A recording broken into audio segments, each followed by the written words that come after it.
Isopods make a great cleanup crew for bioactive reptile and amphibian enclosures, and also make a great food source for small reptiles and amphibians and fish, such as dart frogs, microgeckos, and small fish. So today I'll be talking about the care and housing of isopods. So now I currently only keep 9 isopod species, and they are Porcelionidae sprenosus. These are Porcelionidae sprenosus powder orange, the powder orange isopods. Okay, so in this one, it's actually a Trachelopodidae sp or Trachelopodidae species, but they're quite hard to spot. So I'm just gonna pull up an image that I took of them a couple days ago here. Armadillidium vulgare, high yellow. These are the high yellow common pillbugs. Cuberus species platin. Venezilo species. Cuberus murina.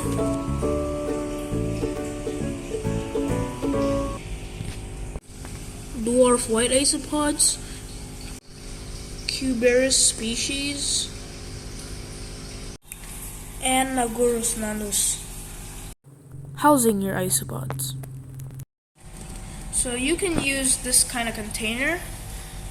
Usually the bigger the better. Like if you have like really big colonies, you can keep them in bigger enclosures, but here, like for my Cuberus species platin, their colony is not that big yet, so I keep them in a container about this large. So here it consists of a piece of wood, like a wood bark or a cork bark or just something like this. And of course you need substrate. For substrate, I like to use coconut fiber and just topsoil.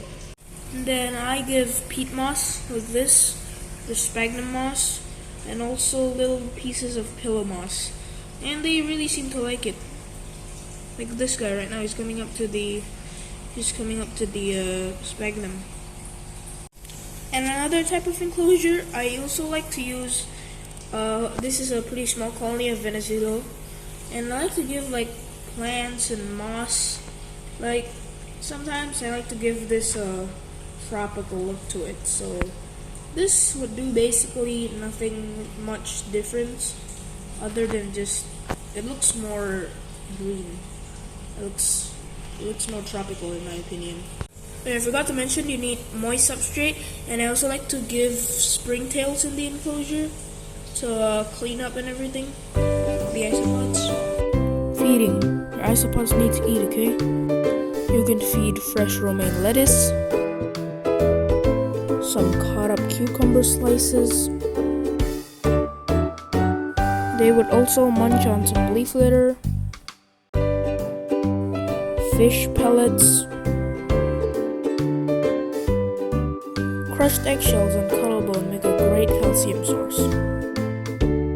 Isopod size. There's so many sizes. Here's just a little example on how small or large isopods could be. The largest one in this place here is Armadillidium vulgare. These are actually not really large for isopods.